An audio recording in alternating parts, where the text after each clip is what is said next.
I want to welcome folks back to our 29th episode of our weekly Zoom conversations. And our guest this week is Paul Mills, a lawyer from Farmington, Maine, and from a very prominent family in Maine that goes back with connections to Margaret Chase Smith and Clyde Smith, her husband, over many generations. Many of you probably are familiar with his sister, who is our governor, Janet Mills. His brother is the head of the Maine Turnpike Authority, and his sister Dora is a very prominent public health official in the state of Maine.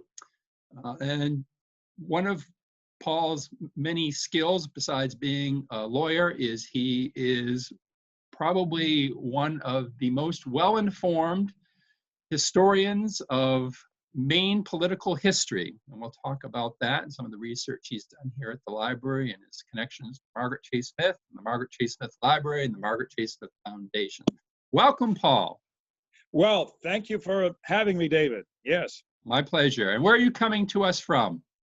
The conference room of the Mills & Mills Law Office at 163 Main Street in Farmington, Maine. It's above Liquid Sunshine, the clothing store in Broadway and Main Street in Farmington.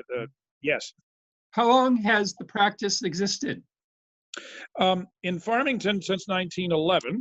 My grandfather started practicing law in Stonington in Hancock County, where he was a member of the state senate in Hancock County and in the legislature from Stonington. And then his wife was from Farmington, and after they had some children and whatever, the pull back to his wife's, my grandmother's ancestral home in Farmington was so much that by the time my grandfather was 37, he reestablished his practice in Farmington.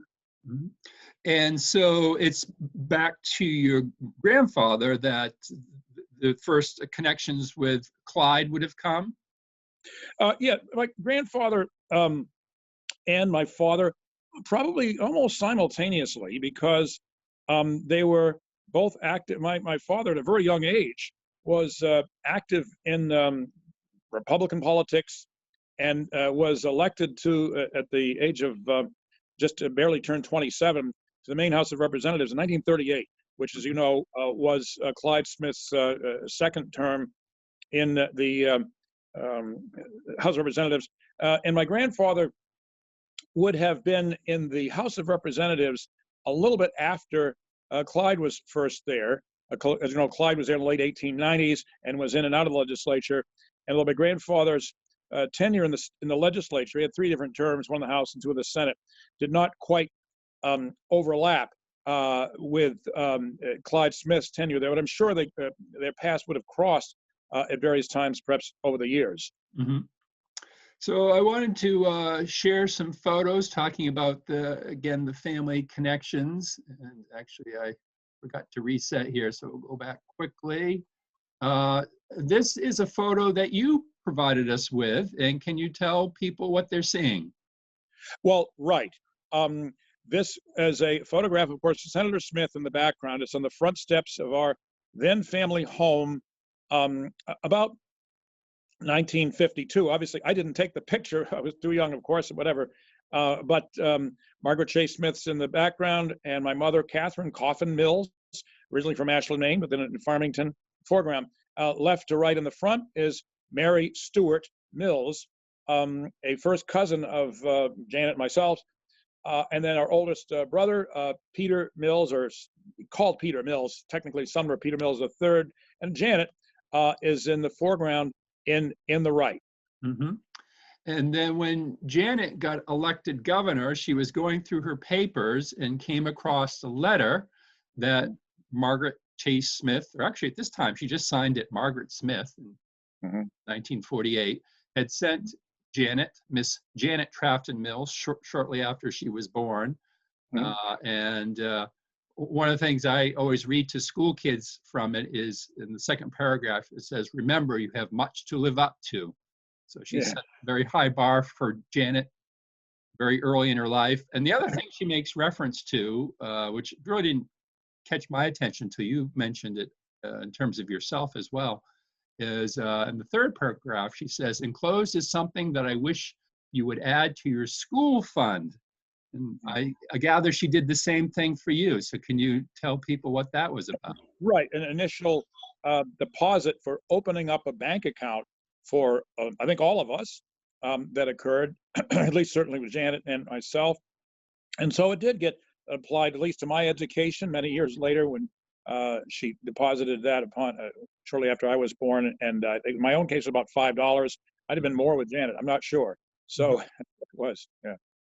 So it again establishes that very long connections between the Smith and the Mills family, and really since the day that Janet and you were born, there was that connection and association. Right.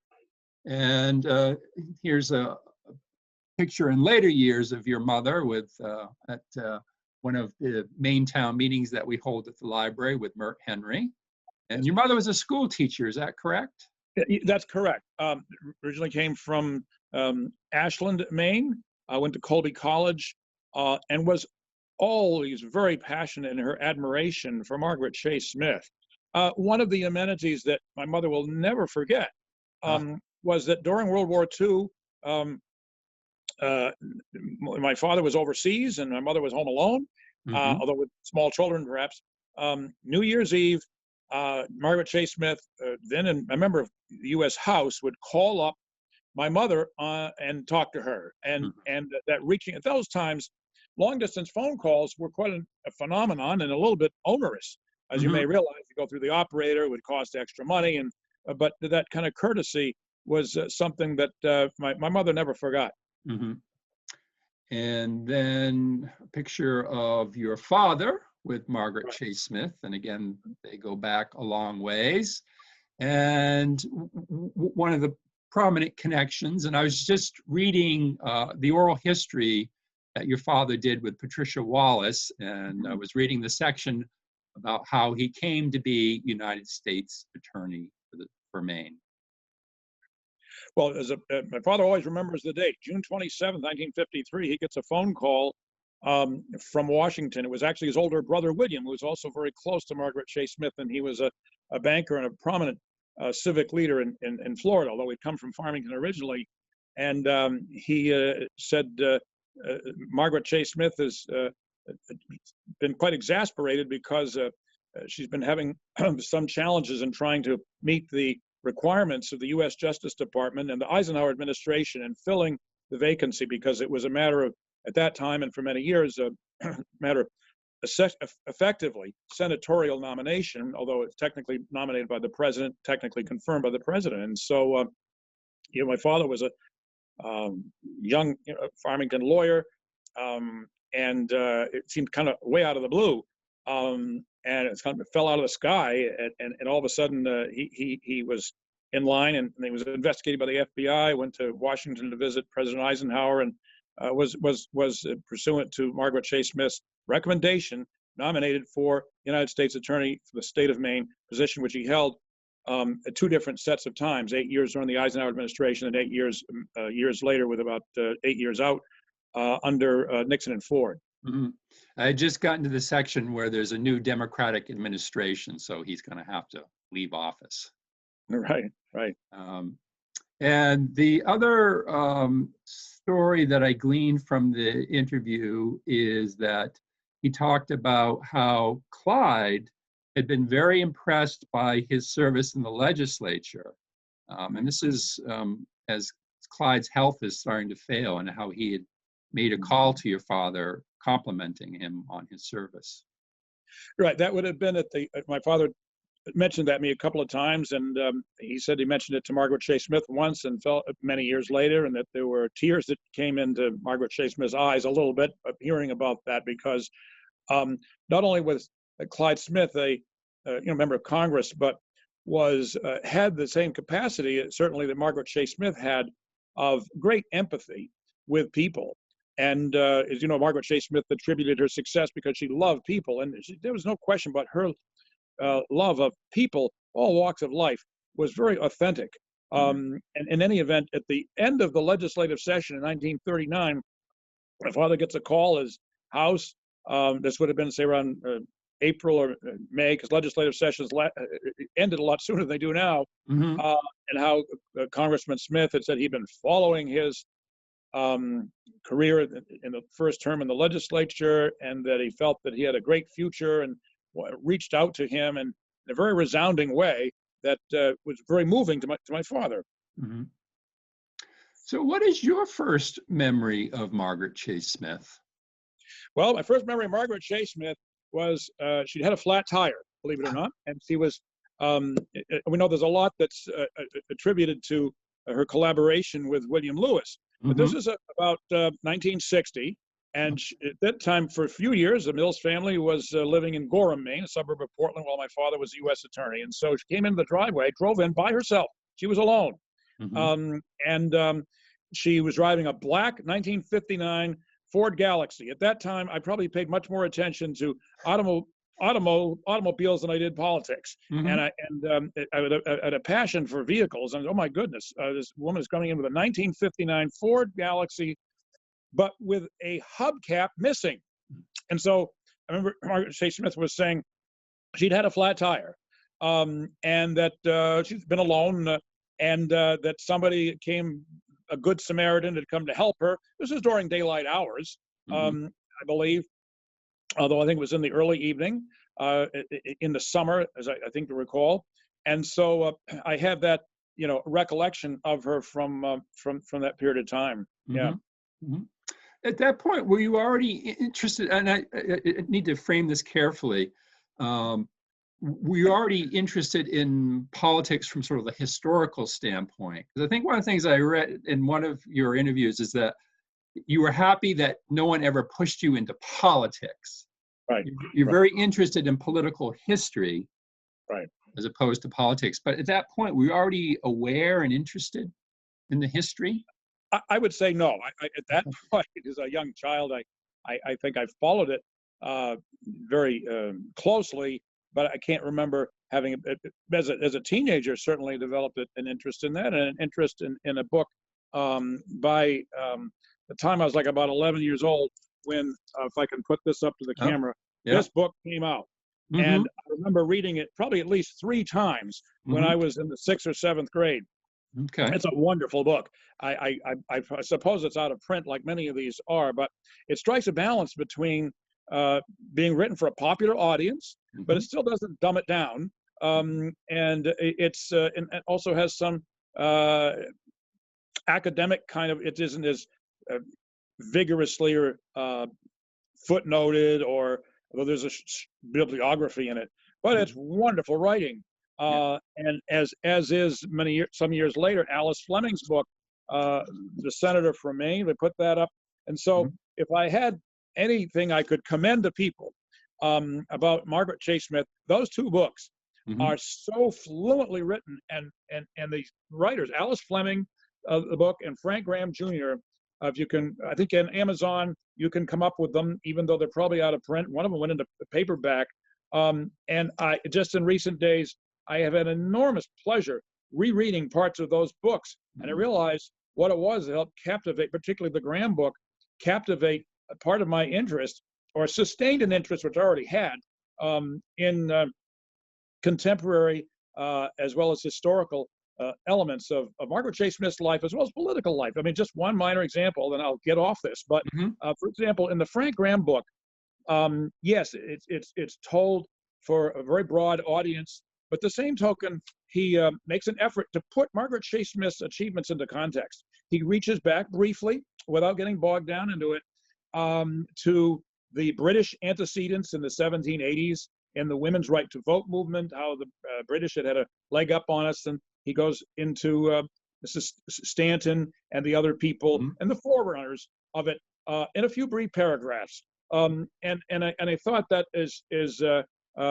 wonderful way to put her into perspective, not only nationally but internationally, in her achievements, without getting too bogged down with reading a single print footnotes that might give you eye strain and put you to sleep. Although I will say I'm certainly found great interest in the several books that came out after her death. The Patricia Schmidt book, the Ward Wallace book, and then the one that was No Place for a Woman, Joanne Sherman. That trilogy, you might say, that came up not too long after she died, much more academically rooted, as you're well aware. Yeah. Yeah, we've interviewed Jan Sherman, and we're negotiating with Pat Schmidt to get an interview with her about their experiences doing a biography, writing a biography, researching and writing a biography about Margaret Chase Smith.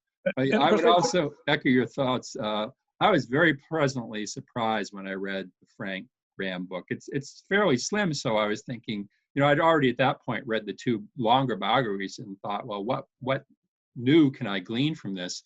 But it's written in a much more personal style, and it was essentially, it was written because she was running for president in 1964, and I did find it to be insightful. And I would commend it to people. Yes, they're both, Graham as well as Fleming, highly talented writers, and they've been around the track before, and that's why they probably got the contracts and why the publishers went to them. But some of the other more recent books drill down much deeper, much more intensely, and go to the center of the earth, more so than I think they should in some ways, and sometimes not completely well-founded, rife with some speculation and innuendo and things that you kind of wonder about. But you won't find that much in Graham or Fleming's book. And Graham's book is a bit balanced too. I was kind of surprised, looking back on it, that there is a few elements where they bring out, what do you want to say, the downside. Everybody's human, and Margaret Chase Smith was valued loyalty, as we all know. And the episode that Graham speaks of about the citizens of Vanceboro coming to her in the mid-1950s because the customs agency was being cut back and curtailed, and then she writes back and says, well, I'll help you, but you people voted for Paul Fulham by about 30 votes in 1954,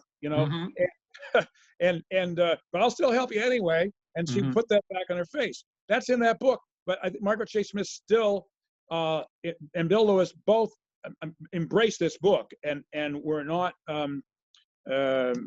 did not put him in purgatory because of some of those things that came out, which given their Bill's particularly reputation for sometimes seizing upon people that might be the slight bit less passionate than they could be about Margaret Chase Smith. Frank Graham was out of the doghouse for that, because they certainly them both, Bill Lewis and Margaret Chase Smith, felt that was a great book and promoted it and gave it to people all over the place.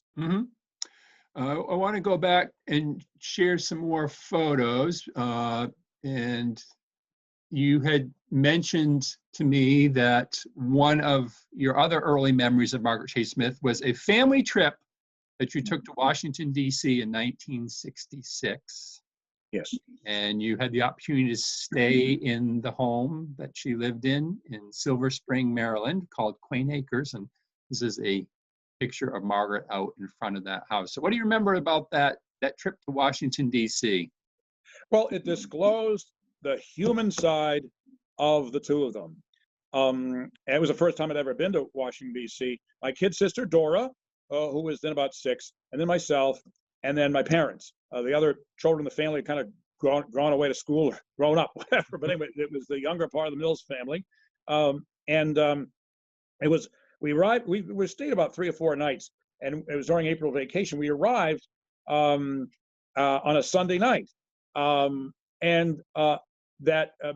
Bill's apartment, as I recall, was upstairs, but he was down finishing his dinner with Margaret Chase Smith on this Sunday night. And they had just been watching, or at least Bill was. I don't remember, for some reason, I'm not sure that Margaret Chase Smith was watching it herself, but Bill was watching a popular TV program called My Favorite Martian, which was on Sunday night. And I'm a kid thinking, my gosh, that's one of my favorite programs too. And here's this fellow, 4 degrees, including an MBA from Harvard, law degrees, an illustriously talented individual in public service, and he's watching popular television just like anybody else would. But in those days, we didn't have, as you know, 24/7 news cycles on CNN, C-SPAN, and everything else, and so perhaps they would have been listening to that in a later generation. But the 3 major networks, and he was watching some entertainment program, not reading a book, not doing a lot of research, not making phone calls back to Maine or to other people, but relaxing, watching television while he's finishing up his supper somewhere like around 7, 8 o'clock at night on a Sunday night. Mm-hmm. What were the highlights for you visiting Washington, D.C.? Well, in retrospect, certainly today, from this standpoint, I think the highlight was, besides having dinner, lunch at the U.S. Senate restaurant, where I got to meet some of the dignitaries that were, I had read about, only through Time Magazine or Portland Press Herald, Senator Mike Mansfield. I recall that Senator Smith had us over for at the Senate restaurant. It was like the Disney World of politics for me. At that time I was certainly interested. My gosh, all these people, and the collegiality. And I know it probably doesn't exist as much now, but of these people who were in opposite political parties, he was Majority Leader Mike Mansfield, Democrat, coming over behind Margaret Chase Smith and putting both of his hands on Margaret Chase Smith's shoulders, and in an affectionate kind of collegial kind of way. And Bill Lewis was there at the same time. And I'm thinking, wow, they may be Democrats and Republicans, but they're not fighting cats and dogs the way you might have expected they might. Even then, adversarial politics was something that was not unheard of, and you kind of thought this is something. And then her Thelma Cornell, who had just been elected as a woman from Orono in a special election in the Maine legislature, was at that same table with us, who had just been visiting Washington but not staying overnight at Senator Smith's house. So having lunch in the U.S. Senate restaurant was certainly a privilege, and something only did like one or two other times on other visits. But from a personal standpoint, aside from that, being able to climb, then and now, I was a hiker, whatever, and I'm a jogger now, competitively and otherwise, but running up the flight of stairs of Washington Monument at the top, which you cannot be able to do for many years now. And of course, you can pick pictures of it, but what magnificent granite inscribed in granite on the interior of those walls as you go around those stairs. David, you've probably seen it and maybe you did it yourself, whatever, but to go up there and see the testimonials from every state and some other places that are inscribed in it, and plus the achievement of walking to the top and then seeing the view. And as you know, it's been many decades since that's been opened because of security issues that existed in the 1970s, I think. Well, yeah, I was there in '76, and I don't think you could go in it at that time. Right, you could go into I remember being there in '78, and I couldn't walk up, and they said I went up in an elevator just for old time's sake, whatever. So but in any event, in '66, that was open for one of the last few years that it was. And of course, for a number of years, you couldn't even go up in an elevator. But so much has been lost and perhaps never found it again because of the public not being able to go through there. And of course, I had a walkie-talkie at the time. So I took the walkie-talkie to the top and talked to my father or my mother, whatever. They had portable walkie-talkie units and other people throughout DC. And so that was kind of an exciting moment. We have some of that actually on home movies. And then there was two college fraternity men from Ohio. And you run into people, at random as you're going through a tourist attraction like that. I was alone. My mother had orthopedic issues and that sort of stuff, so they weren't able to climb. And so I was by myself pretty much, although they were down in the grounds. And so running into other people, these fraternity brothers, I said, "What are you doing here from Ohio?" And he said, "Well, part of our initiation to become members of our fraternity is that we had to hitchhike from Ohio to the Washington Monument, climb it up and down, and hitchhike back again." So that's what's going on. Wow, that's a great story. So a couple other stories that you shared with me is an occasion, and I believe it was in 1977, when you and your father stopped by to visit with Margaret Chase Smith. And what do you remember about that visit? Well, I remember how, again, it showed the human side of them. They were very relaxed, very cordial, and even though we didn't make an appointment, we just dropped in. I believe it was a Friday night. It was about the same time they dedicated the bridges in Skowhegan to her, I believe, in 1977. And I just sat for the bar exam, and it was another occasion of several in which I had found Bill. I was somewhat in awe of Bill Lewis, just as Margaret Chase Smith was. I realized there are negative raps about him. to some extent by a lot of people, but I hold him in very high esteem. And his perceptions, his character, and his analysis of events and situations, he related. Of course, I just sat for the bar exam, and so he'd related stories about his experiences when he was in Oklahoma, sitting for the Oklahoma bar exam, I guess, which he paid, it came in third out of like over 100 people who had sat for that exam. And he talked about the strategy of taking the exam and how the blunder that so many people committed was they wrote too much, and he got through the exam earlier than some of his colleagues and kind of worried they wasn't doing too well, but in fact some people had overdone it, and you just answer the questions, you don't go on with a lot of surplus kind of material. And he made many comments about public figures. I remember the one comment that he made, and he actually that night happened to do most of the talking, was how much they both admired, or he admired, Governor Longley, because there was speculation that Governor Longley might run for the United States Senate against William Hathaway in 1978, the next year, and that William Cohen might run too. And he speculated, among the three of them, they kind of like Jim Longley the best, in independent spirit. It's kind of interesting. That they had commented, of course, one of the things that my father and Margaret Chase Smith had in common, they shared the same orthopedic physician in New York City, a man named Dr. Stinchfield, because Margaret Chase Smith was kind of a pioneer in hip replacement surgery, which her first one, as you know, she had at least 2 or 3, occurred in 1968.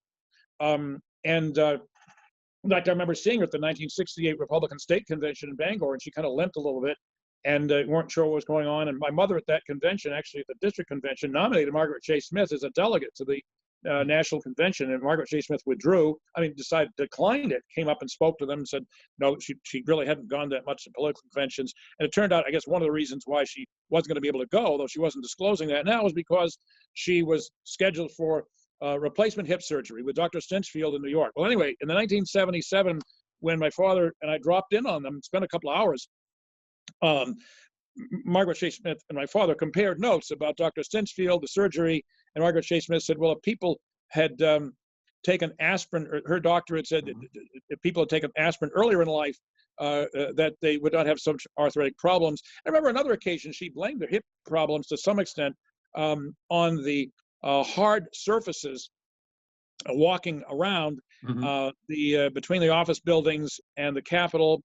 And I remember on one occasion that she lamented that they didn't have more centralized spaces that were more integrated with the Senate chamber itself.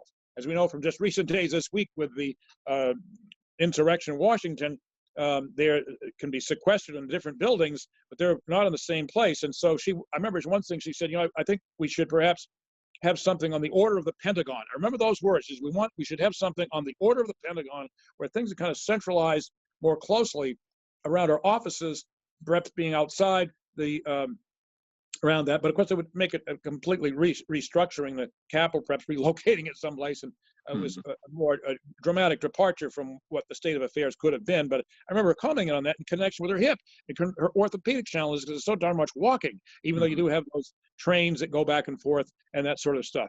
Yeah.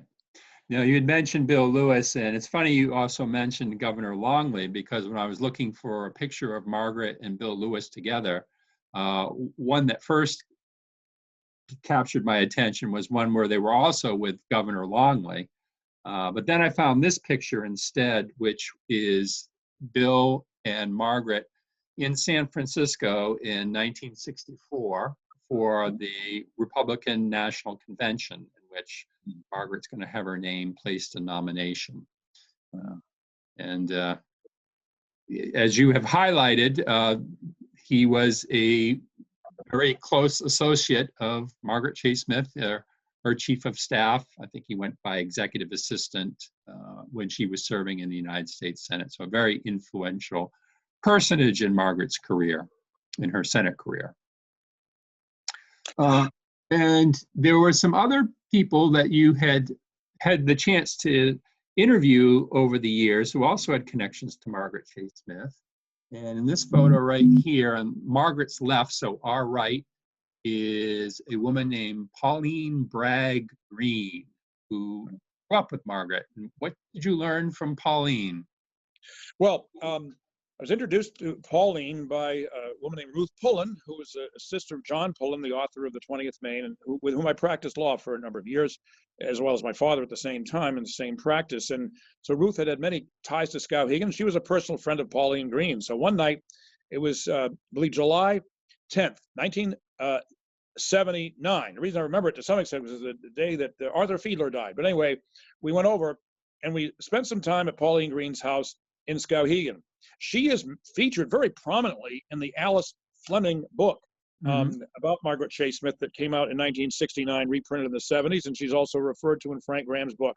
And so it was clearly, at least her closest, female anyway, lifelong friend, with whom they not only grew up, but they also worked as in the famous stories about the telephone operators, and how Margaret Chase Smith had a chance, I think, to become one of the head operators or to continue on there when she got the offer to work at the newspaper. And then Pauline Bragg moved into the position of being the head operator and was the telephone operator, which is a very important position in a community in many ways, for 46 years. So what do I remember about Pauline Bragg talking to me? Well, it's two things. First of all, that Pauline Bragg spoke of in adult life having visited Margaret Chase Smith in Washington, spending days, some days with her, off and on over the years. And I thought that was a very touching human moment, or to me anyway, to show that Margaret Chase Smith remembered her friends, did not forsake them, and did not forget where she came from. And so here was the woman who was a telephone operator, and who was very animated, very personable, very talkative, outgoing person. And by the time I met her, she would have been somewhere around 82, 83 years old. And she spoke of having spent wonderful times with Margaret Chase Smith and in Washington visiting her, and how that they would really not talk much about Margaret Chase Smith's job, not talk about the Senate, not talk about politics. And she basically said, we just laughed and we had a good time, you know. And we all know that there's no question that Margaret Chase Smith, very hard, very conscientious worker, diligent, worked late at night, but nevertheless, she had a balanced life. And she had this lifelong friend with whom she could unwind, relax, and not be on her guard. And I thought that was wonderful. And it's a good example to people, because as we all know, there is a lot of single-minded fanaticism about people who are in political life these days. I didn't say Ted Cruz, but no, something like that, you know. And that we have, you know, Margaret Chase Smith, who knew how to step back, see the forest for the trees, and smell the roses along the way, so to speak, figuratively and literally. And I thought that was great. The other element, and this has been well documented too, and it's nothing particularly original, but I know I was intrigued by the fact that Pauline Bragg reiterated that Carrie, Margaret Chase Smith's mother, well, didn't really approve that much of Clyde Smith. So that was another part of it, feature of it that I remember. Nothing new and nothing unusual. And again, that's just human. Those things happen. So this photo is actually taken at the new New England Telephone Building in Waterville. And I don't know if you can make out the two photos on the wall and tell what they are. I'm assuming that you are someone who's actually climbed this set of mountains. It's Katahdin. Of course, yes. Yeah. Well, the only, by the way, yes, I've climbed Mount Katahdin a number of times, but the only time Janet Mills, our governor, climbed Mount Katahdin was with me. She was not able to. The weather wasn't right. The other, even though she was on the Baxter State Park Authority when she was Attorney General, and she's been to the park many times, so I can claim that. When I was 7 and she was about 11 or 12, and we visited Helan Taylor at his camp, and we made it to the top. Did the knife edge, but certainly yes, of course. Very, very impressive. All right, so there's another friend of Margaret's that you had a chance to talk with, and that is Marion Knight. And interestingly, Marion Knight came up in the most recent interview I had done, which is with a young woman who grew up across the street from Margaret Chase Smith's home and had taken piano lessons from Marion Knight. Mhm. So, Well, yes, I certainly, one of the things that I think your documents would disclose was that Marion Knight played at Margaret Chase Smith's wedding.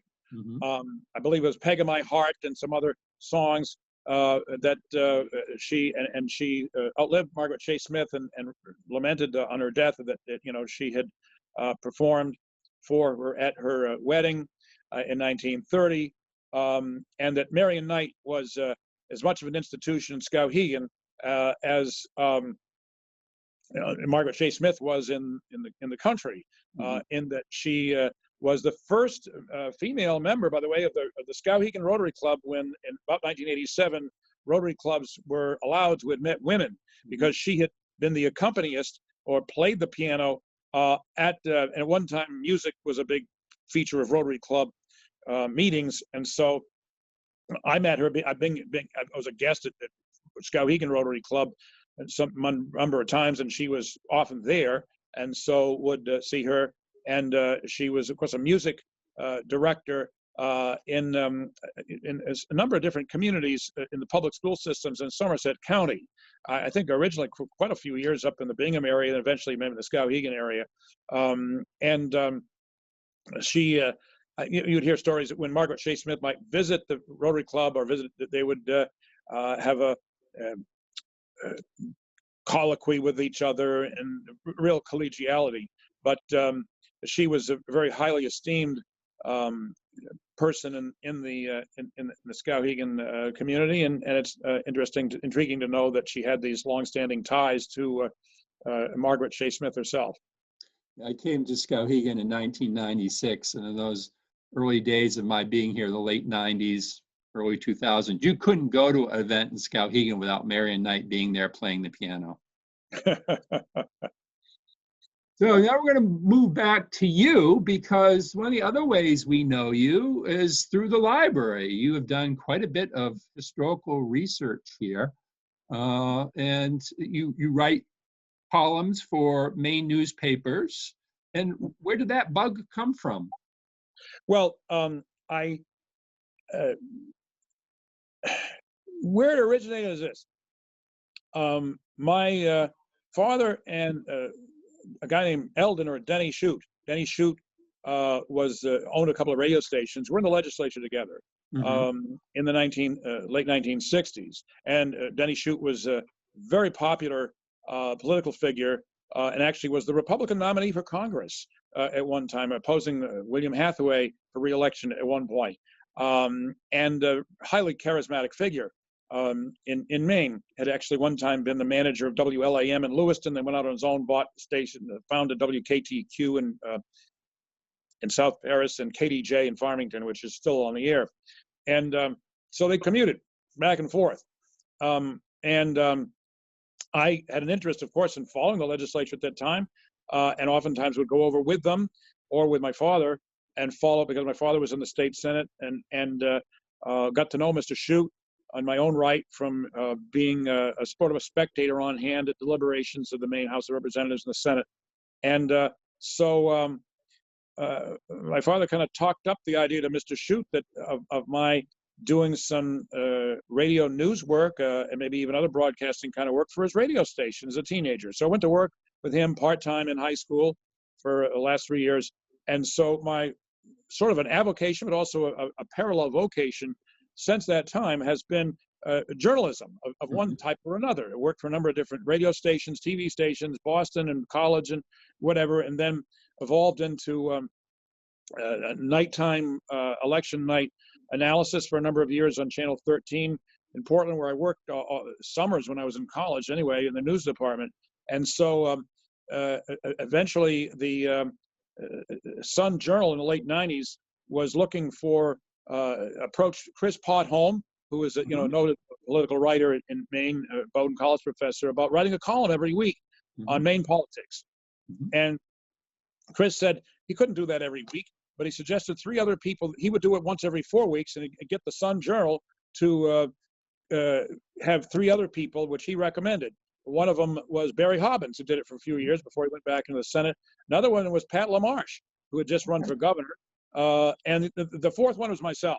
So I guess I owe that feature to Chris Podholm kind of recommending me, because I corresponded with him for a number of times about, and I would basically review the galleys of some of his books before they were published, to sort of go over them, make contributions to them. The Reader's Guide to Maine Politics from 1946, 1996 was one of the books that I contributed to the most. It's kind of a lexicon of politics. So anyway, during the last 20 years or so, I've done regular columns, primarily that have appeared in the Sun Journal, but also sometimes in other papers, particularly the Daily Bulldog and the Franklin Journal in Farmington, the Notes in Yarmouth, and occasionally in the Kennebec Journal, Bangor, Press Herald, that type of thing. So, and I just do that once every 4 weeks. It gives you enough time to do some research and to think about it, and some quality to what you're trying to do and accomplish. And I try to do something that's fairly, if I can, that's reasonably original. And the Margaret Chase Smith Library has been enormously helpful. You and Angie Stockwell, too, of being able to forward me leads and data, which is just invaluable to doing this kind of research. I've written a couple of 3 columns that either feature Clyde Smith or Margaret Chase Smith along the way, and that type of thing. And certainly salute the phenomenal resources and the way they're organized and the service you get from you and Angie. I realize Angie's perhaps more recently retired, but nevertheless, the library as an institution over the years has been magnificent in carrying out the mission of trying to make people realize that many of the things that are occurring today are not necessarily of first impression, and that is the theme of one of the most of the stories would be what's past is prologue, or can be. And as George Santayana famously would say, they who do not remember the lessons of history will be condemned to repeat them.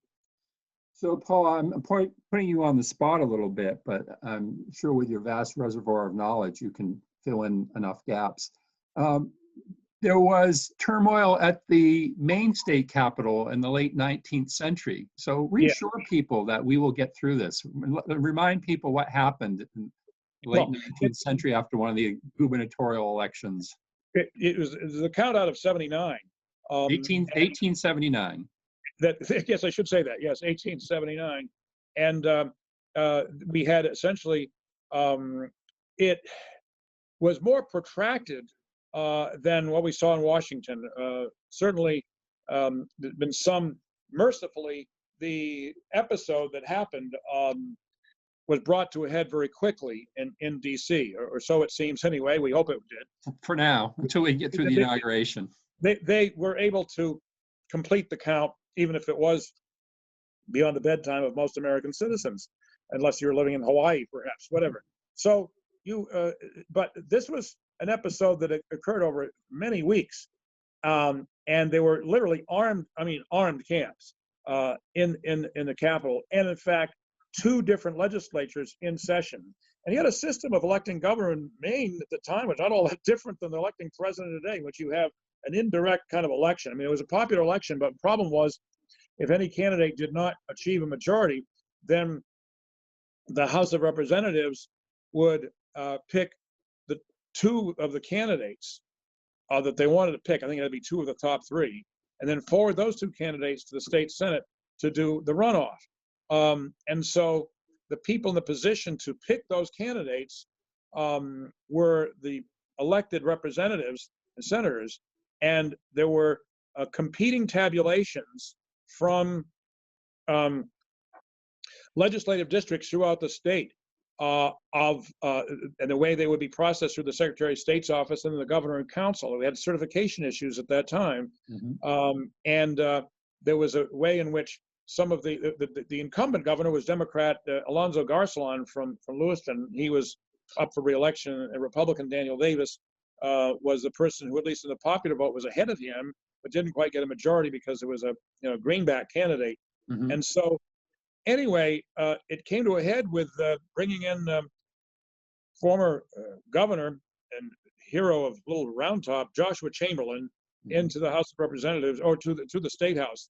And he stood in the front of them, and he unbuttoned his coat, and it says, "They who would want to start a battle or violence here, then shoot me. And he was such an iconic figure at that time that and he had the leadership, the charisma to be able to make people back down from what is impending violence. And so fortunately, there were some physical episodes. For example, the outgoing Secretary of State, a lawyer from Phillips by the name of Prince Sawyer, who was a Democrat, took the state seal and threw it in the Kennebec River. So there were untoward physical actions of, I don't want to say personal brutality, but physical brutality. When you take the state seal and you throw it in the Kennebec River, that's symbolic of some of the mayhem that was going on at that time. Fortunately, nobody seemed to be hurt, nobody was killed, but it came very close to the brink of civil war.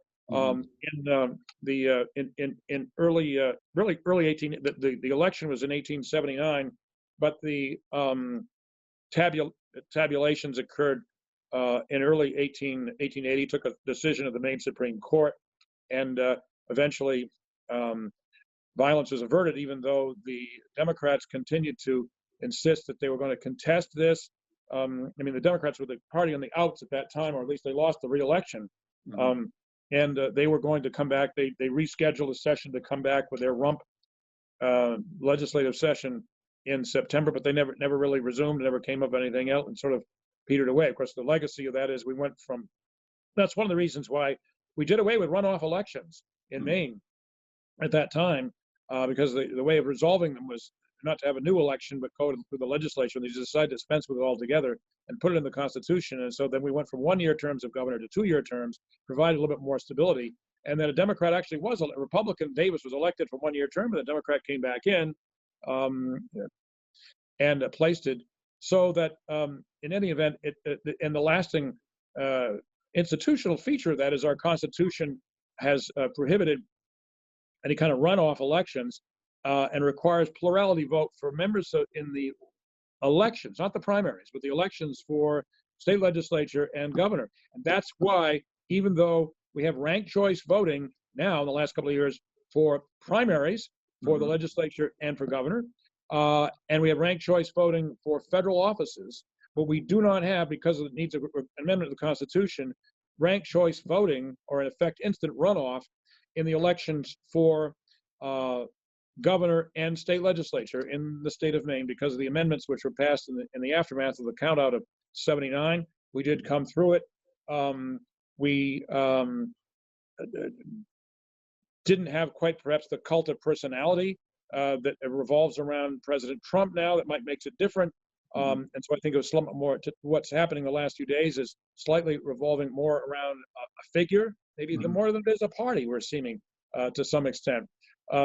But the issues seem to subside, and the parties kind of reconciled in a civilized way, and the state of Maine landed on its feet. And I think you can find episodes like that in Rhode Island and a lot of other states where have had these ruptures of a near civil war in a lot of different states and different circumstances. So even though it is fortunately and thank goodness a fairly novel experience at the federal level, a lot of the states have had experiences with that, and as Maine is no exception. Well, that is a perfect example of your encyclopedic knowledge of Maine political history. And the last photo is showing another role that you've had with the library, or actually not with the library. There's an organization that oversees the library, and that's the Margaret Chase Smith Foundation, which is based in Portland and provides the financial support for the library. And you were a member of the board of directors for many years. So we thank you for your service on that. Thank you. Right.